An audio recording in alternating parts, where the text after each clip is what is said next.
Hi guys, today I'm going to show you how to do this elegant chignon hairstyle in under 2 minutes. To start, pop the hair into a ponytail level with the top of the ears. Then we're going to use our fingers and gently loosen the ponytail by pulling the elastic down a little bit.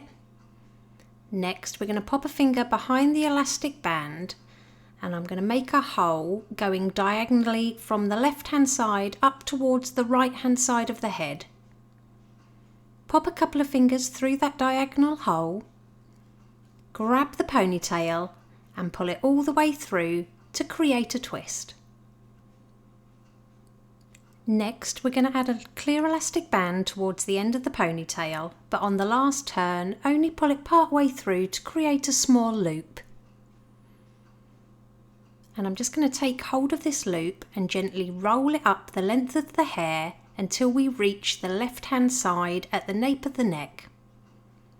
Use your hand to hold this to the head and then I'm simply going to pin it through the centre of the loop with a couple of bobby pins on either side.